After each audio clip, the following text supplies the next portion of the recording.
On va tourner encore dans l'Épître à Timothée. Et pour ceux qui sont avec nous pour la première fois, on étudie des livres d'une façon systématique.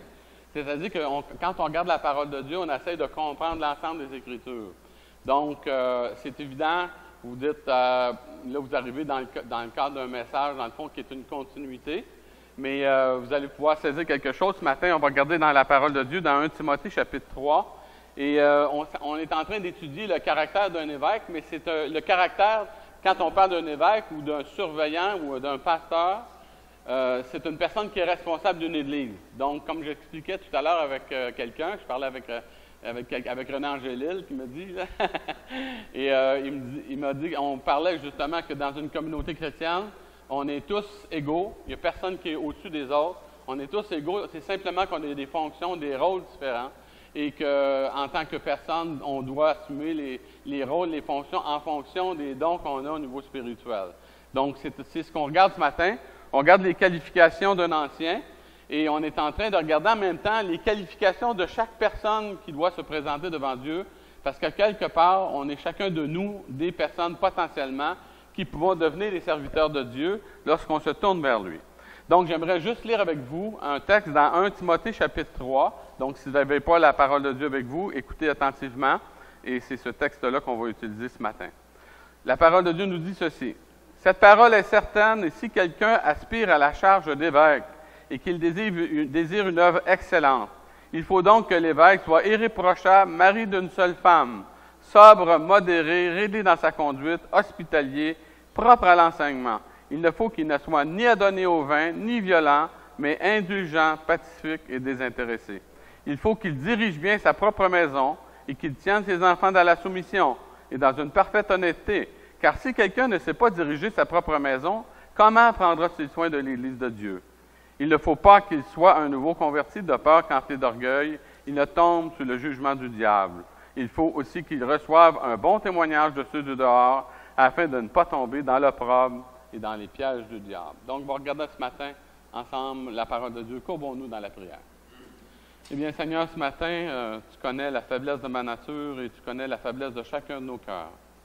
Ce matin, Seigneur, tu as convoqué des personnes à venir entendre la parole de Dieu et je vais te demander que tu puisses me cacher avec Christ derrière la croix afin que ta voix seulement puisse paraître et que ton plan, ta personne, tes exigences puissent être mis de l'avant. Te remercions, Seigneur, pour la liberté qu'on a au Québec de pouvoir se réunir sans contrainte. Merci aussi pour ce temps de communion fraternelle aujourd'hui qu'on peut avoir. Et je te demande que ce soit une bénédiction pour chacune des personnes qui vont être là et qu'on puisse ensemble se réjouir et avoir du bon temps. Au nom de Jésus. Amen. Donc, les qualifications, c'est important. Il y a des critères recherchés pour une personne qu'on a vu. C'est un peu une rétrospective pour un aspirant, pour une personne qui voudrait devenir un homme de Dieu. Et c'est des choses aussi dans notre vie qui s'appliquent. Si on veut, qu'est-ce que Dieu cherche dans le cœur d'une personne? Qu'est-ce que Dieu voudrait voir dans le cœur d'une personne qui prétend le chercher? Donc, on a besoin d'avoir des choses qui sont évidentes et des choses qui sont extérieures, c'est-à-dire une aspiration spirituelle. Puis ce matin, chacun de vous, vous êtes venu avec quelque chose de particulier dans votre cœur, dans votre vie. Vous êtes venu ici pour une raison. Peut-être pour manger du blé d'Inde, peut-être pour manger des hot dogs, peut-être pour avoir un temps comme ça, mais peut-être aussi parce que vous posez des questions à propos de Dieu. Qu'est-ce que c'est que Dieu peut faire? Est-ce qu'il peut faire quelque chose dans ma vie? Est-ce qu'il peut avoir un impact dans mon existence?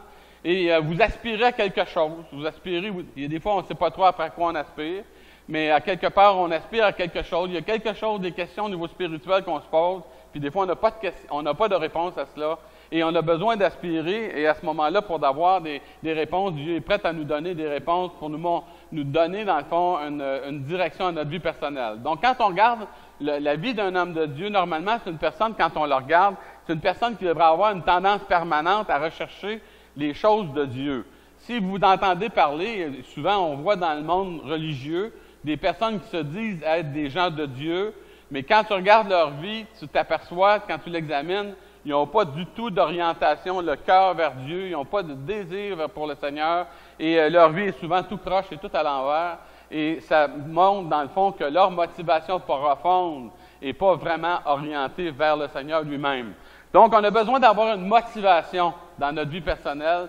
Je pense que si on n'a pas une vie qui est motivée par quelque chose de bon, forcément, on va tomber dans une vie de médiocrité. on n'aura pas une bonne vie, on n'aura pas une vie dans laquelle on va pouvoir dire « Hey, là, je suis en train de vraiment faire quelque chose de passionnant. » Et vous savez, si vous trouvez quelqu'un de plus passionnant que Dieu lui-même, vous me le présenterez. Parce que vous savez, le Seigneur lui-même est un être passionnant et quand on le connaît, on ne veut plus jamais être séparé de lui. Donc, il y a des qualifications qui sont importantes et c'est une chose qu'on doit voir, donc désirer ardemment, connaître Dieu personnellement, d'essayer de tendre vers lui, de se concentrer, d'avoir de la volonté de vraiment marcher dans ses voies, de le trouver, de le connaître, de savoir c'est qui ce Dieu-là et qu'est-ce qu'il peut faire dans ma vie concrètement.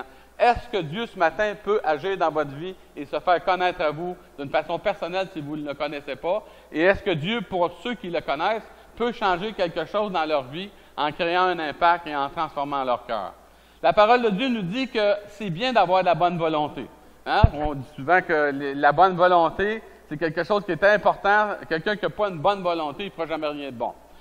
Mais vous savez, avoir de la volonté, une bonne volonté, c'est une chose, mais il faut que notre volonté soit supportée par quelque chose.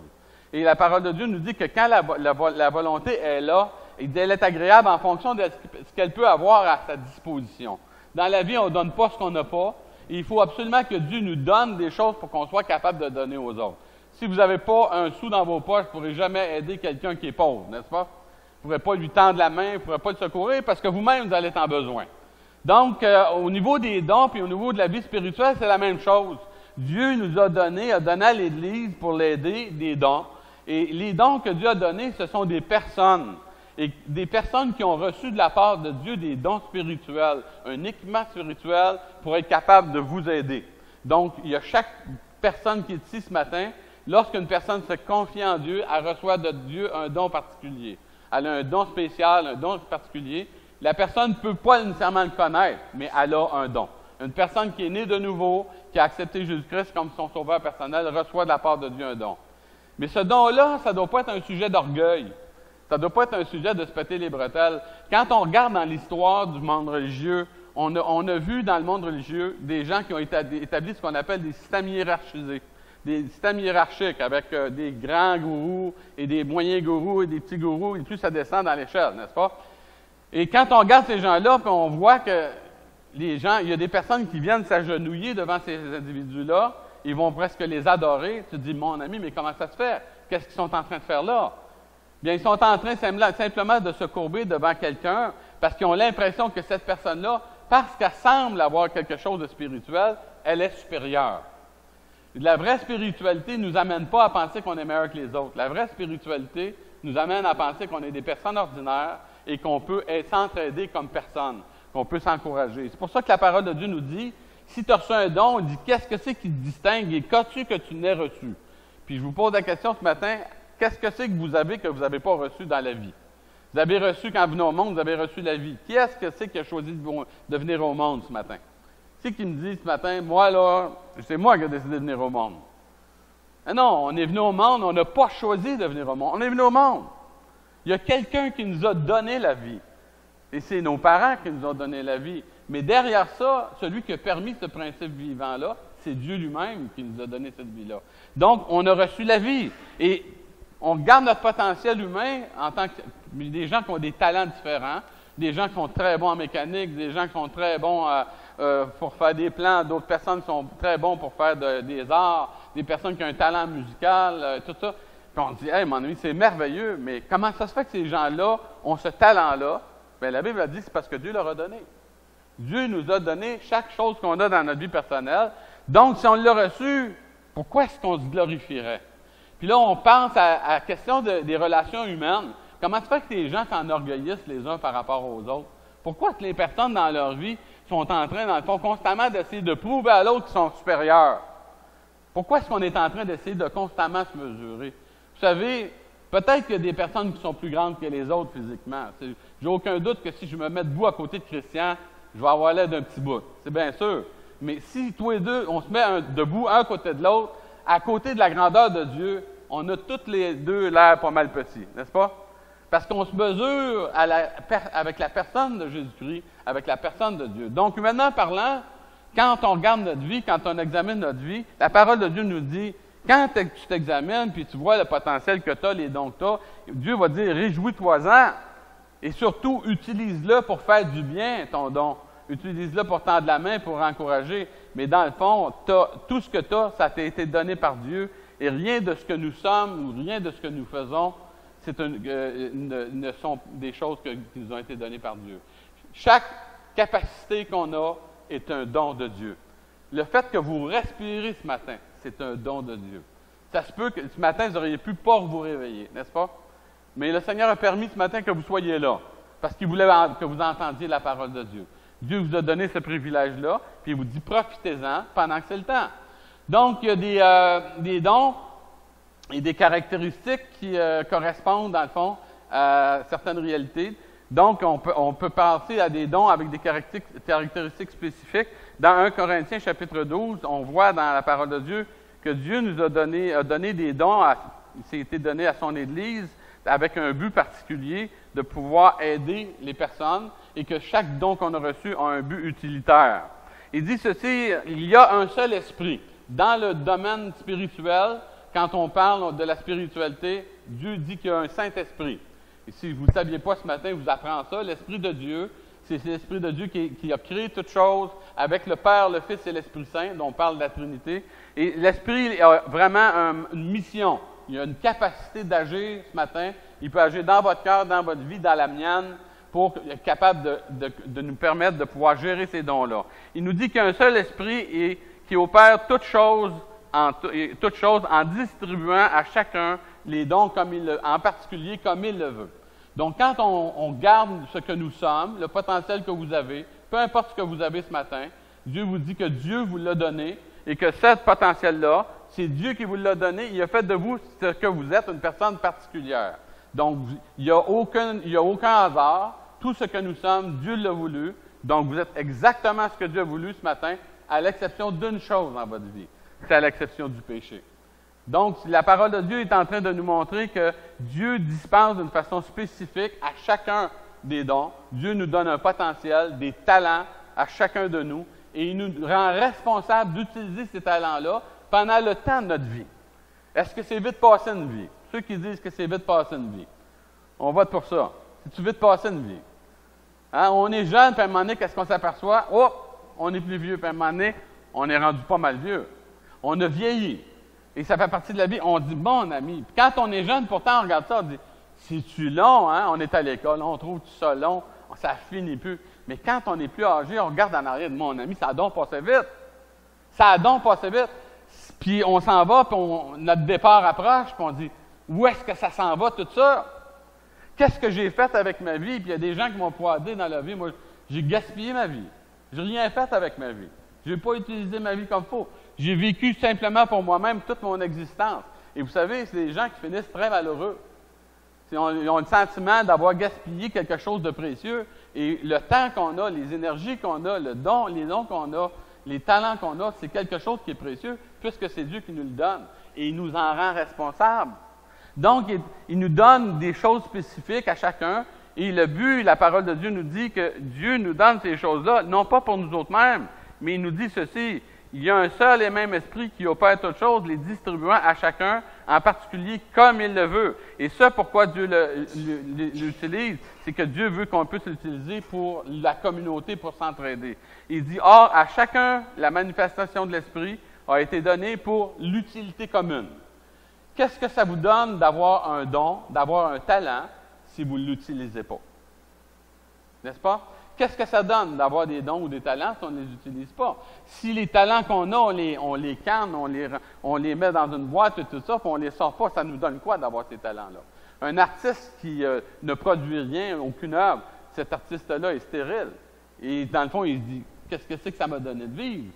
Donc, c'est important, on a des dons qui nous sont donnés, on a des potentiels, et Dieu, ce matin, vous a donné à chacun de vous un potentiel. Et dans ce potentiel-là, dans les dons qu'il vous a donnés, dans le potentiel qu'il vous a donné, il vous a donné une capacité de pouvoir le connaître. Il vous a donné la capacité de pouvoir établir une relation avec lui sur la base de sa parole. Il vous a donné une attribution souveraine de tout ce que vous êtes. C'est Dieu qui l'a permis, mais il vous fait un appel particulier pour que vous puissiez le rencontrer et établir une relation personnelle avec lui. Et de cette relation, toute votre vie va être transformée, toute votre vie va être changée. Donc, il n'y a rien qui fait exception dans votre vie. Tout est bon. Toute votre vie est bonne, à l'exception du péché dans votre vie. Donc, si vous voulez savoir ce dont Dieu veut vous débarrasser, bien la réponse est simple, c'est du péché. Dieu vous débarrasser du péché, vous donner une liberté nouvelle que vous n'avez pas connue si vous ne connaissez pas le Seigneur Jésus. Parce que c'est un gros combat dans notre vie personnelle, la grosse lutte que chaque personne a dans sa vie, tous ceux que j'ai connus et moi-même inclus, la plus grosse lutte que j'ai, c'est de lutter, non pas avec les autres, mais de lutter avec moi-même, avec mon propre péché dans ma vie. Et si on veut être honnête, chacun de nous, si on s'étudie le moindrement, si on regarde les tendances égocentriques qu'on a, on a tous le même combat. On a tous la même lutte. Il y en a qui le reconnaissent, puis qui décident de lutter.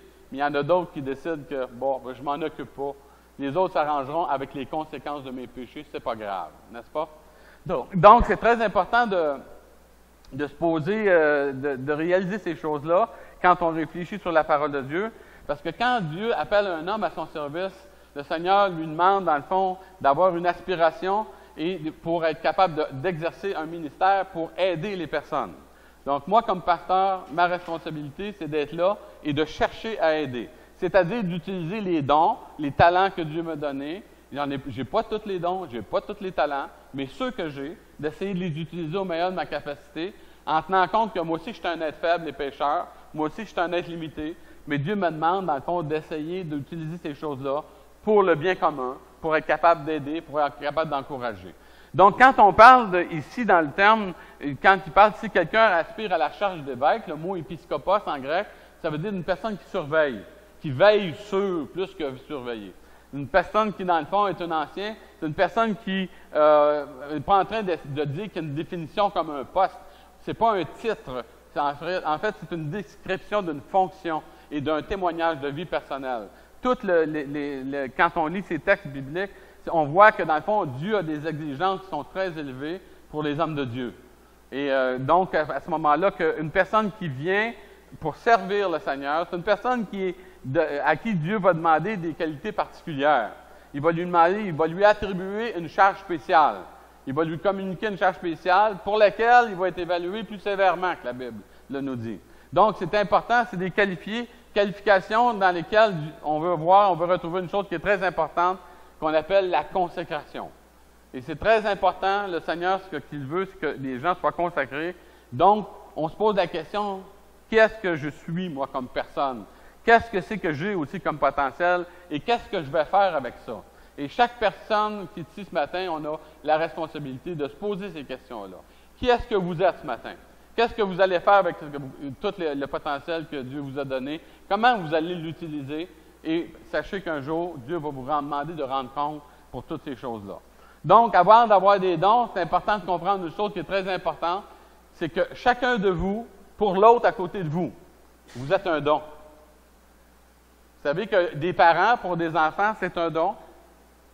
Parce que des enfants qui n'ont pas de parents, vous savez quoi? Ils ont une carence dans leur vie personnelle. Des parents, même les parents les moins performants, vous savez quoi? On est encore un don pour nos enfants. On est un don pour nos enfants et Dieu veut qu'on puisse être une bénédiction pour nos enfants. Des enfants, c'est un don pour les parents. Donc, quand on réalise ça, on dit « Wow! » Avant même que l'enfant fasse quoi que ce soit, avant qu'un enfant, peu importe que ce soit un génie qu'on ait au monde ou un enfant qui a plus de difficultés, un enfant, c'est un don de Dieu. C'est une bénédiction de Dieu.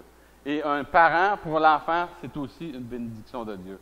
Donc, on se doit de gérer notre vie personnelle en considérant ça et de considérer qu'on est un don et, dans le fond, dans lequel on doit avoir développé comme personne qui sommes un don, on doit développer des qualifications spirituelles et morales pour être capable d'aider les autres autour de nous. Alfred Cohen, il disait ceci, il dit « Les qualifications spirituelles et morales sont plus nombreuses dans les Écritures et plus importantes que toutes les autres. » Ça veut dire, avant même qu'on fasse quoi que ce soit, ce que nous sommes est plus important que ce que nous faisons. Est-ce que vous croyez ça? Ce que nous sommes comme personne est plus important que ce que nous faisons. Normalement, ce que nous faisons devrait être le reflet de ce que nous sommes. Les gens devraient nous regarder et ils devraient voir à travers de notre caractère, de notre témoignage, des choses qui deviennent de plus en plus évidentes. Une de ces caractéristiques-là, concernant le leadership, Et je veux juste dire en passant, quand on parle de leadership, c'est ceux qui dirigent l'Église. Et ce n'est pas juste attribué à un homme de Dieu. Ce n'est pas attribué juste à une personne spécifique. Chaque personne qui se dit être des serviteurs de Dieu sont des personnes qui doivent rechercher ces choses dans leur vie personnelle. Et la Bible nous parle, dans le fond, d'être irréprochable. Je vous pose la question ce matin. Puis soyez honnêtes. Est-ce qu'il y a une personne ici parmi vous qui ne fait jamais d'erreur? J'aimerais ça juste savoir. C'est une personne, une seule personne. J'en veux juste une. C'est parce que moi, j'en ai jamais vu encore. Il n'y a personne qui ne fait jamais d'erreur. Donc, ça veut dire une chose, qu'on est tous au même niveau. N'est-ce pas? On part tous au même niveau. On est tous, quelque part, carencés ou défaillants. Il y a que potentiellement, peut-être que nos erreurs ne se sont pas manifestées encore, mais à un moment donné, ça va être notre tour. À un moment donné, on va se tromper. À un moment donné, on va faire une coche mal taillée. À un moment donné, on va arriver, puis on va être placé dans une situation, et à quelque part, on va faire une erreur. Donc, quand il parle d'être irréprochable, il n'est pas en train de dire qu'on est en train de parler d'une personne que quand tu la regardes, hey, elle ne fait jamais d'erreur.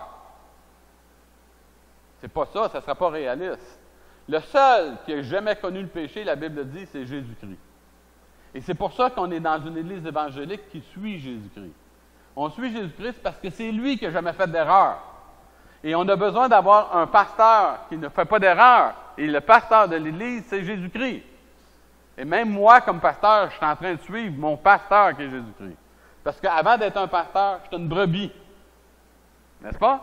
J'étais une brebis avant d'être un pasteur. Si tu penses que des pasteurs, parce que sans ça, ça ferait des pasteurs un genre de sorte de bébite à part. Un pasteur, c'est un homme ordinaire.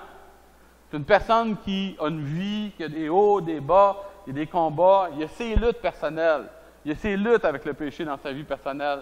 Et il doit prier, il doit se mettre à genoux, il doit pleurer sur ses péchés, il doit venir près du Seigneur pour le supplier, pour que Dieu puisse l'aider dans sa vie personnelle, pour être capable d'apprendre à faire les choses de mieux en mieux.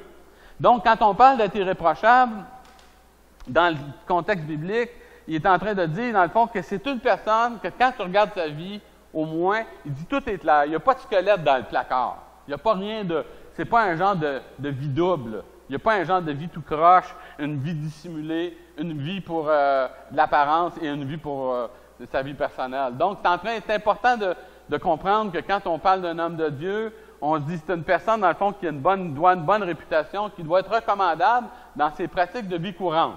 Et je pense que c'est la même chose pour tout le monde. Être recommandable dans notre caractère moral, être recommandable dans notre doctrine biblique, et sans être une personne parfaite, essayer d'avoir au moins dans notre vie des bonnes valeurs. La question, c'est, est-ce que ça, c'est réservé juste pour les pasteurs? Est-ce que ça, c'est juste applicable pour les pasteurs, d'être une personne recommandable dans sa vie courante? Ça devrait être juste ça? Pas juste pour les pasteurs. Être une personne qui est recommandable dans son caractère moral.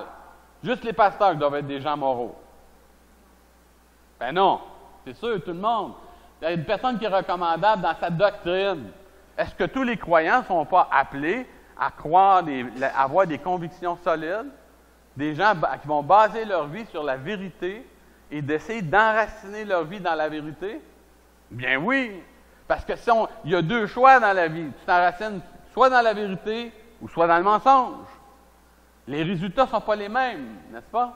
Donc, c'est important de comprendre ça. Quand la parole de Dieu établit des critères pour des hommes de Dieu, elle donne un critère, elle donne un modèle, elle donne une référence et essayer, dans le fond, une personne qui est vraiment préoccupée à essayer d'appliquer ça dans sa vie. Mais Dieu a des attentes qui sont réalistes. Et à ce moment-là, il sait très bien que ce que Dieu voudrait voir dans son Église, c'est des gens qui sont crédibles, des personnes qui sont recommandables, pas des personnes qui vont être des pierres d'achoppement. Donc, on voit tous les scandales qui ont sorti avec les choses de pédophilie à droite et à gauche chez des gens religieux. Puis quand les gens entendent ça, ils ont les oreilles comme des choux-fleurs. Puis moi, je suis le premier. Tu entends ça, tu te dis, mon ami, c'est pas croyable, des choses comme ça. Des enfants qui sont faits abuser et toutes sortes de choses scandaleuses, incroyables qui sont passées. Fort probablement qu'on ne connaît pas les pires, n'est-ce pas? Puis tu te dis, mon ami, mais comment ça se fait que des gens supposément croyant en Dieu, des gens qui étaient censés être des gens d'Église, ces gens-là sont devenus si croches? C'est peut-être parce qu'ils ont décidé de mettre la parole de Dieu de côté, de ne plus s'occuper de la Bible, de ne plus s'occuper de la parole de Dieu et de ne pas obéir à ce que la parole de Dieu proclamait à un homme de Dieu. Et une des choses que Dieu proclamait à un homme de Dieu dans son ministère, dans sa vie personnelle, c'était d'être un homme marié. Donc, on a connu des gens qui, voulant servir Dieu, se sont consacrés à Dieu, homme ou femme. On a connu ces choses-là, et ces gens-là, voulant bien faire, parce qu'on leur a dicté ces choses-là, se sont forcés à être célibataires quand ils n'étaient pas faits pour ça. Et ce que ça l'a fait, ça l'a amené toutes sortes de déviations, et on voit aujourd'hui dans l'histoire du Québec un peuple profondément marqué par ces choses-là. Et c'est scandaleux de voir ces choses-là. Pourtant, s'il avait pris la parole de Dieu, il aurait compris une chose. Dans 1 Timothée chapitre 4, il dit « L'Esprit dit expressément que dans les derniers temps, quelques-uns abandonneront la foi pour s'attacher à des esprits séducteurs, à des doctrines de démons, par l'hypocrisie de faux docteurs, portant la marque de la flétrissure dans leur propre conscience, il dit, ils vont prescrire de ne pas se marier. Ils vont prescrire de ne pas se marier et de s'abstenir d'aliments que Dieu a créés pour qu'ils soient pris avec action de grâce par ceux qui sont fidèles et qui ont connu la vérité. » Le fait de se détacher de la parole de Dieu, ça a des conséquences qui sont désastreuses. Donc, quand on parle d'avoir l'exigence d'avoir une saine doctrine pour un homme de Dieu, une saine doctrine, c'est une personne qui est réellement attachée au conseil de Dieu et qui fait tout dans sa vie pour valider sa propre vie, sa conscience personnelle à l'aide des Écritures.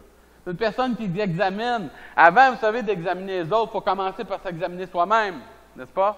Donc, quand on parle d'un homme de Dieu ou d'un croyant en général, on se doit de revêtir une armure spirituelle. La parole de Dieu nous décrit cette armure-là, d'avoir à nos reins la vérité pour ceinture, la cuirasse de la justice, les chandelles du zèle, le cadre du salut, le bouclier de la foi.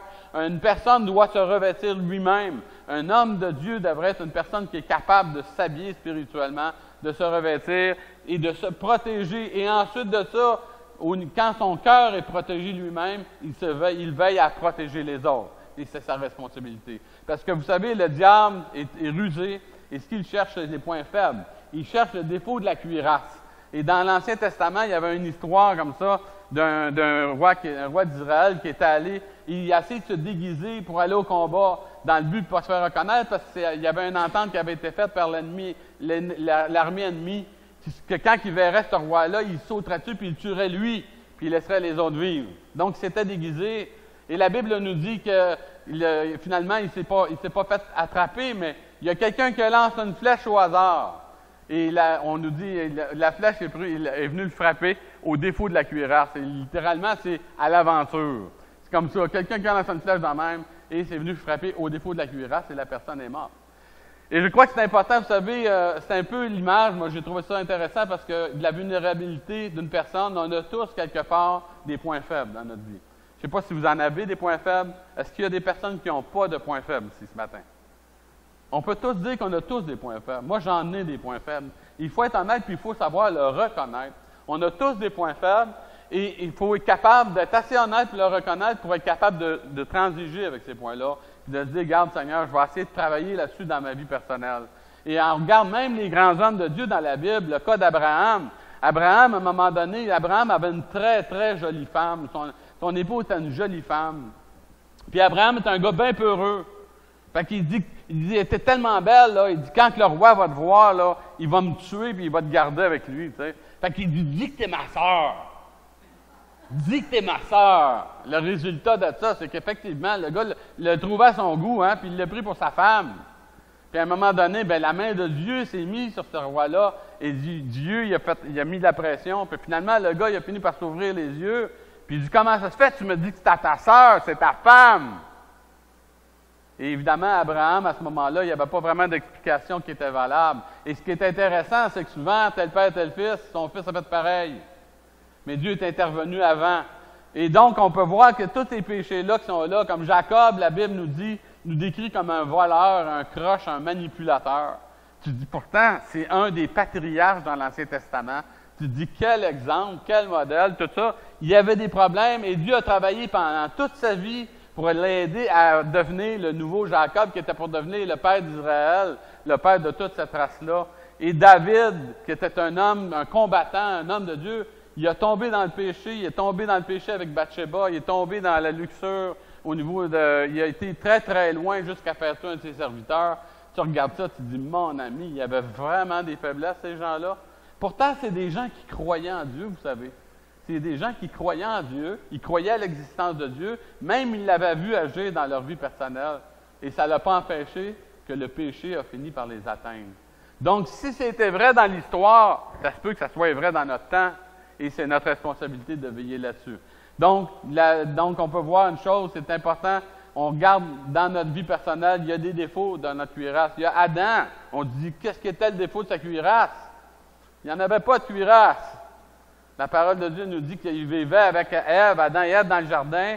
Il n'y avait pas besoin d'armure, il n'y avait même pas de vêtements. Il était nu devant le Seigneur, il n'y avait aucun problème parce qu'il vivait dans l'innocence. La seule chose qu'ils ont fait l'erreur de ne pas faire confiance à ce que Dieu avait dit. Ils ont fait l'erreur. Ça, c'était leur protection, c'était la parole de Dieu, leur confiance en Dieu. Et vous savez quoi? C'est la même chose encore aujourd'hui. Ça ne change pas. La force qu'on a, la protection qu'on peut avoir, c'est pas parce qu'une personne est meilleure qu'un autre. Un homme de Dieu n'est pas meilleur que les brebis. On est tous des brebis. On a tous besoin de l'aide de Dieu. On a tous besoin du secours de Dieu. Et on se doit de vivre dans l'humilité et dans la dépendance de la foi. Quand on parle comme chrétien d'avoir la foi, on parle de décider de faire confiance à Dieu même quand ça va mal. Même quand les choses sont difficiles dans notre vie personnelle, on fait appel à Dieu. Et à ce moment-là, on décide d'écouter Dieu malgré toutes nos craintes. L'erreur d'Adam, c'est qu'il a cessé d'écouter Dieu pour écouter une autre voix. C'était celle de sa femme. Il y avait juste 2 personnes. Fait que ça a tombé comme ça. Donc, à ce moment-là, le diable lui avait tendu un piège et le diable cherche toujours à tendre des pièges. C'est sa nature, c'est dans sa nature. Et c'est ça qu'il fait. Il passe son temps à essayer de tendre des pièges aux gens, dans le fond, pour les amener à fermer leur cœur, leurs oreilles à la voix de Dieu. Donc, c'est important. Dieu, vous savez, permet les tentations dans notre vie personnelle. Des fois, c'est pour tester notre cœur au niveau personnel. Et quand on manque nos épreuves, quand on s'aperçoit qu'on va tout croche, on est déçu de nous-mêmes.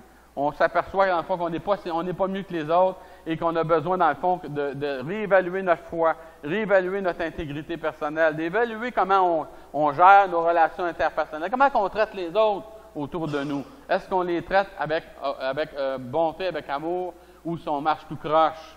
Donc, c'est important de réaliser ça. Dieu permet des choses pour tester notre cœur, notre foi, notre intégrité, notre obéissance aussi. Il veut qu'on apprenne à être des gens obéissants. Et la parole de Dieu nous dit qu'Israël, dans l'Ancien Testament, a été testé. Et nous, chacun de nous, dans notre vie, dans le temps de notre cheminement, on est aussi testé par le Seigneur. Il dit, souviens-toi de tout le chemin que l'Éternel, ton Dieu, t'a fait passer pendant 40 ans et dans le désert, afin de t'humilier, de t'éprouver pour savoir quelles étaient les dispositions de ton cœur. Quand on regarde nos épreuves, et plusieurs parmi vous avaient un certain âge, donc vous avez passé par des épreuves. Si ce matin, je demandais de vous lever, de raconter votre vie, vous me raconteriez probablement des étapes. Vous avez eu des moments difficiles dans votre vie. Il y a eu des étapes où c'était difficile. Il y en a que c'est la perte d'un enfant, la santé qui est affectée. On vit toutes sortes de choses. Et plus qu'on vieillit, on dirait, on attrape la maladie du tamalou. Là, on a mal partout, le tamalou. On est tout le temps en train de se poser la question où est-ce qu'on a mal. Et c'est un peu la même chose. Donc, on a des épreuves, puis à un moment donné, on a l'impression, mais à quoi ça sert? Y a-t-il vraiment une utilité à ces épreuves-là? Et la parole de Dieu nous dit que Dieu est en train, des fois, de tester notre cœur.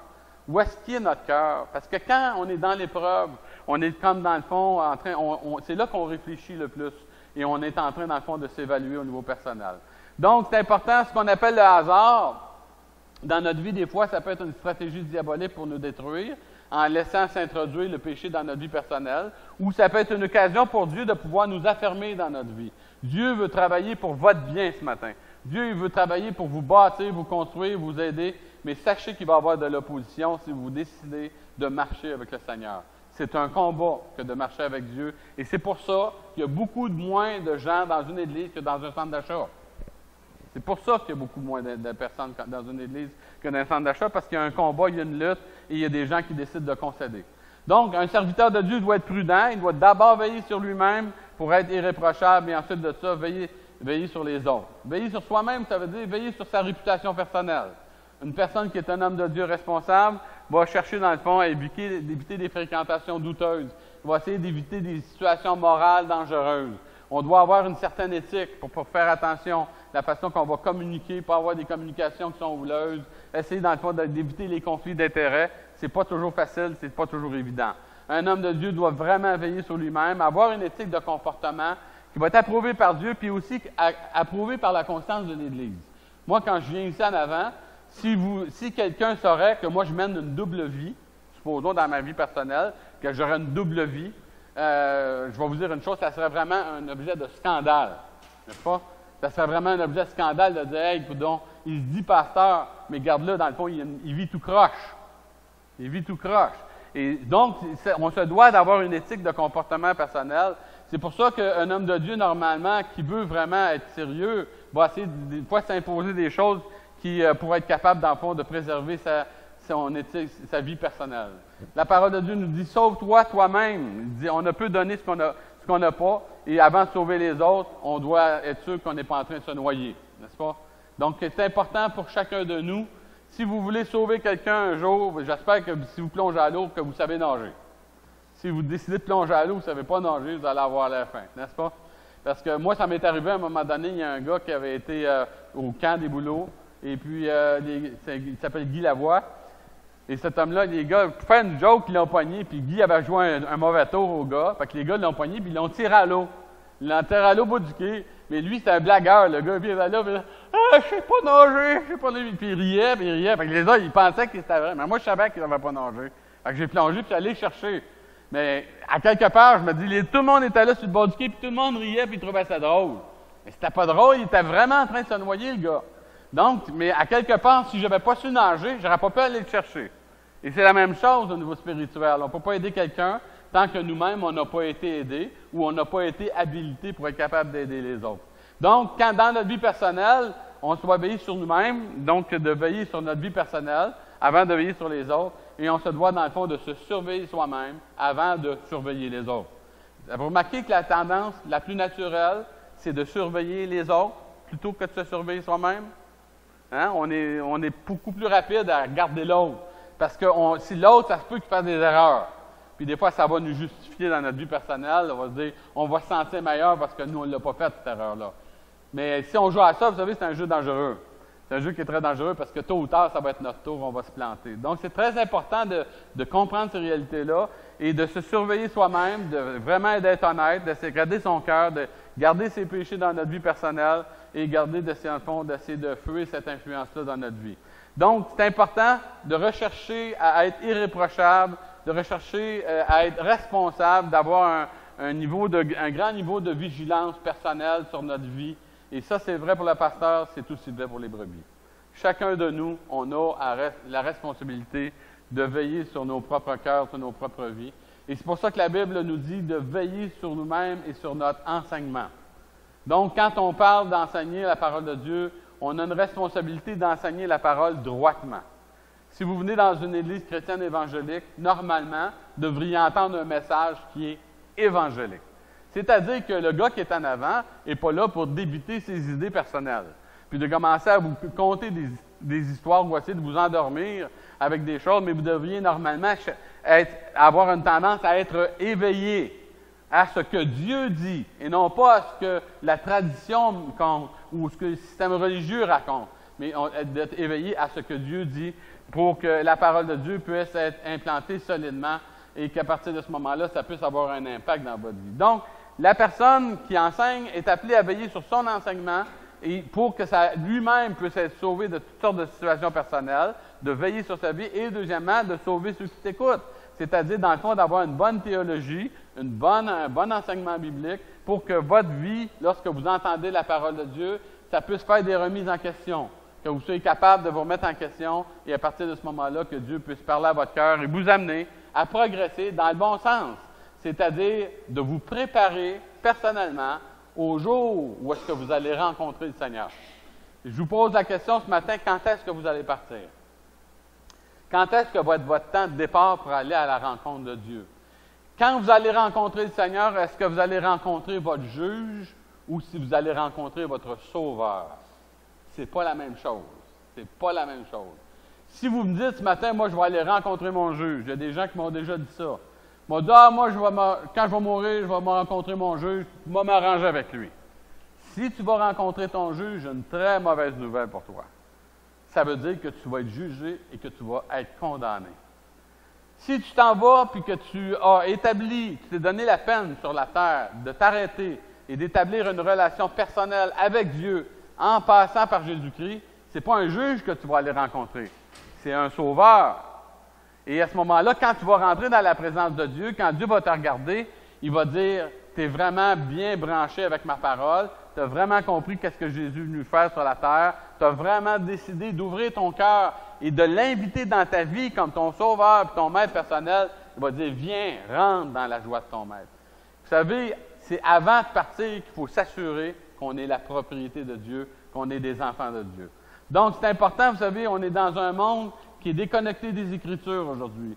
Je ne sais pas combien de fois vous avez entendu la parole de Dieu dans votre vie personnelle, mais on est dans un monde qui est déconnecté des Écritures, où est-ce qu'on a enlevé le droit de regard à Dieu, on a enlevé le droit de parole au Seigneur, on lui a dit, on ne veut rien savoir de toi. On a vraiment méprisé ce qui est sérieux, les avertissements de Dieu, on laisse ça, on ne s'en occupe pas, on s'arrange pour faire notre vie comme on veut et faire nos choix comme on veut, établir nos relations comme nous le décidons.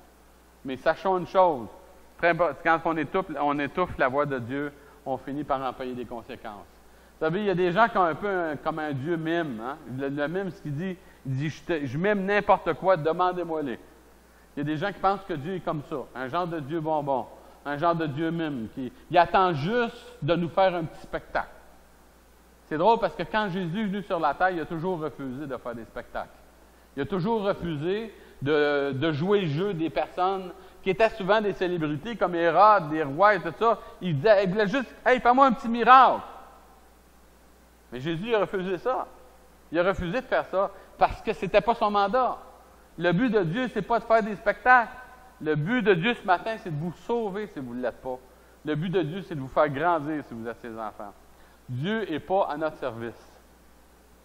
L'être humain a été créé pour être au service de Dieu, d'être en relation avec Dieu et d'être au service de Dieu. Donc, l'homme de Dieu a la responsabilité d'être irréprochable dans sa prédication, c'est-à-dire lui-même d'être ouvert aux corrections. Ça se peut qu'une personne, en apportant la parole de Dieu, peut avoir une fois à un moment donné quelque chose qui n'est peut-être pas à 100%. Donc, à ce moment-là, il doit être capable de s'examiner. Il y a le cas dans la Bible d'Apollos, il parlait de Dieu aux gens, mais il n'était pas au clair avec Jésus-Christ. Puis Priscille et Aquilas l'ont pris, puis ils l'ont enseigné un peu plus précisément à propos de Jésus. Quand ils ont fait ça, cet homme-là, il était assez humble pour se faire enseigner. Vous savez quoi? Il est devenu une bombe, ce gars-là. Il a prêché l'Évangile, des centaines, des milliers de personnes sont venues à la connaissance du Sauveur. Et ça l'a vraiment révolutionné des vies. Pourquoi? Parce que cette personne-là, malgré le fait qu'il avait une grande connaissance biblique, il avait une grande connaissance de l'Ancien Testament, cette personne-là avait besoin d'être redressée ou enseignée plus précisément. Donc, ça prend de l'humilité pour être capable d'être enseignable, ça prend une capacité de se remettre en question, de la souplesse. Il n'y a personne qui a de la science infuse, il n'y a personne, moi inclus. On est tous des personnes qui pouvons apprendre quelque chose de quelqu'un d'autre. On est là dans la vie pour apprendre les uns des autres et de travailler ensemble dans le but de grandir ensemble. Donc, l'apôtre Paul disait ceci. Il dit, vous savez, je vous ai enseigné tout le conseil de Dieu sans rien cacher. Ça, c'est la responsabilité d'une personne honnête. Quand Dieu dit quelque chose, cachez-le pas, n'est-ce pas? Si Dieu vous dit quelque chose, bouchez-vous pas les oreilles. Ouvrez vos oreilles, ouvrez les oreilles de votre cœur pour que la parole de Dieu pénètre en vous, parce que cette parole-là, elle a la capacité de vous sauver, de vous donner la vie éternelle. Et c'est ça que Paul voulait. Il voulait enseigner tout le conseil de Dieu sans rien cacher. Il ne voulait pas, dans le fond, que les gens restent dans l'à peu près sur des choses aussi importantes que ça. Un homme de Dieu n'a pas de cheval de bataille puisqu'il n'y a rien à perdre, rien ne lui a gagné. Il n'y a rien qui lui appartient, que ce soit sa vie personnelle ou son ministère. Il n'y a rien qui nous appartient, vous savez, ici-bas. Tout ce qu'on fait, tout ce qu'on a, ça va rester là quand on va partir. Donc, dans notre vie personnelle, on a juste une chose, c'est qu'on doit vouloir développer des bonnes relations personnelles, interpersonnelles avec les gens, baser notre vie sur la vérité spirituelle, dans notre vie, d'être des gens vrais. Et c'est très important dans la dynamique de notre vie d'être des personnes vraies, d'être des gens authentiques. pour que notre communication et tout ce qu'on enseigne soit vraiment une chose qui est fondamentale, que ça soit rattaché à la parole de Dieu. Quand ces choses-là, sont ancrées solidement, à ce moment-là, notre vie grandit d'une façon qui est équilibrée et notre cœur peut vraiment être transformé.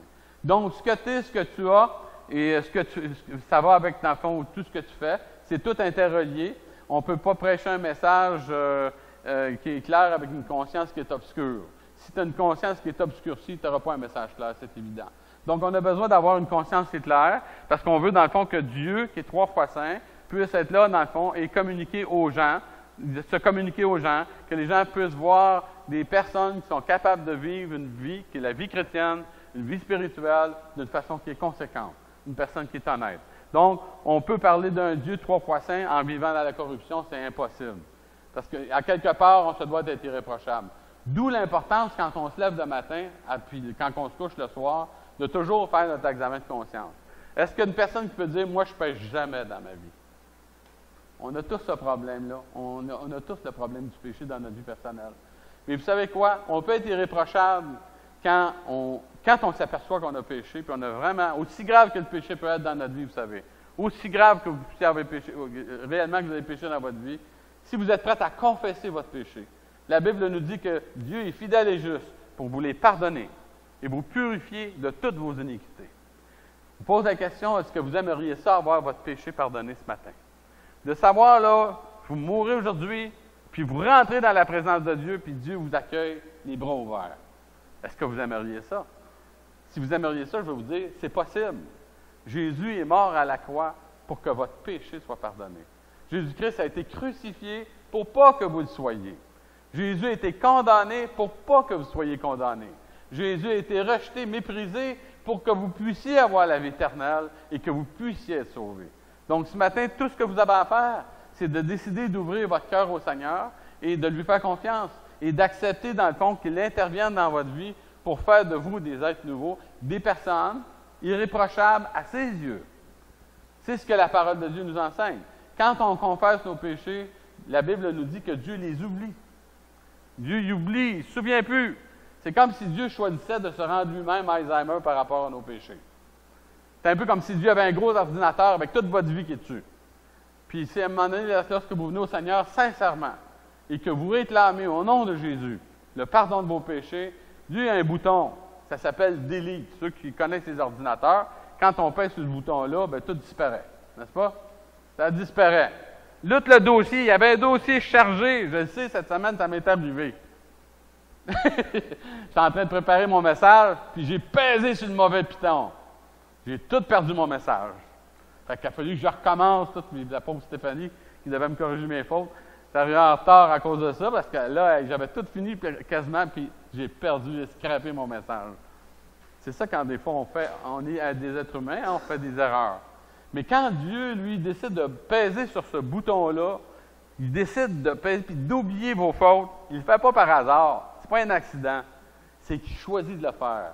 Parce que si vous décidez de lui témoigner l'amour, un amour réel pour la personne de Jésus-Christ, Dieu, en retour, va vous témoigner un amour personnel pour chacun de vous et il va vous sauver. Et c'est ça la grâce de Dieu. La grâce, la Bible nous dit, c'est par la grâce qu'on est sauvé. Par le moyen de la foi, cela ne vient pas de nous, mais c'est un cadeau que Dieu nous donne. Puis c'est une bénédiction que Dieu vous donne ce matin si vous n'êtes pas encore chrétien et que vous n'avez pas encore reçu la joie de connaître le salut.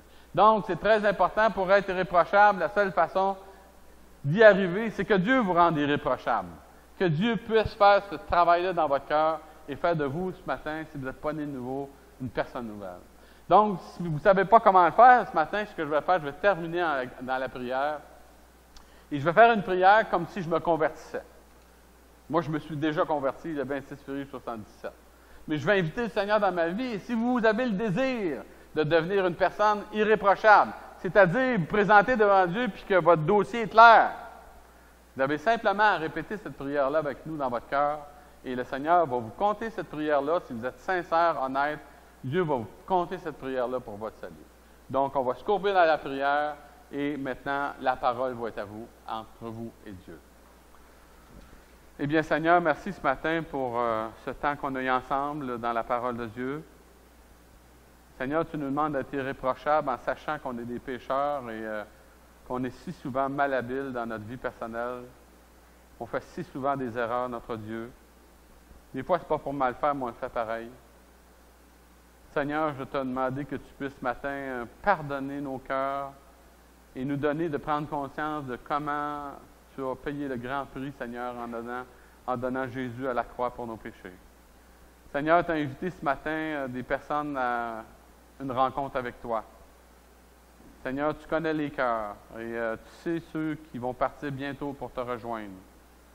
Tu sais, Seigneur, ce qu'il en est de chacune des vies.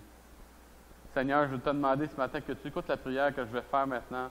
Et s'il y a une seule personne, ou 2 ou 10 personnes qui décident de répéter cette prière-là dans leur cœur, je vais te demander de tenir cette prière-là pour leur salut, d'en tenir compte pour leur salut, afin qu'ils puissent être sauvés. Donc, si tu veux ce matin décider de te tourner vers Dieu, répète avec moi cette prière dans ton cœur. Seigneur Jésus, je réalise que je suis un pécheur, une pécheresse. Je vais te demander de me pardonner mes péchés. Je réalise que je ne suis pas sans reproche et j'ai besoin que tu m'aides, que tu me touches, que tu me secours. Seigneur, je réclame ce matin ton sang qui a été versé à la croix. Lave mon cœur par ton sang et donne-moi la vie éternelle. Tu dis dans ta parole, celui qui croit au Fils a la vie éternelle. Seigneur, donne-moi la vie éternelle et sauve mon âme. Je te remercie, Seigneur, pour toutes tes grâces et merci pour ta patience à mon égard. Merci parce qu'encore aujourd'hui, tu me tends la main, que tu désires me sauver. Seigneur, prends ma vie, reçois-la et sois mon sauveur, au nom de Jésus. Amen. Donc, ce matin, si tu as fait cette décision-là dans ta vie, dans ton cœur, tu veux en parler, moi, je vais être là, on va être là, donc tu peux parler avec les croyants. On va avoir un temps ensemble maintenant, on va aller après ça, après le prochain cantique, on va aller à l'Église ensemble. Donc, on est là pour vous aider, pour vous encourager et que Dieu puisse vous bénir abondamment. Merci.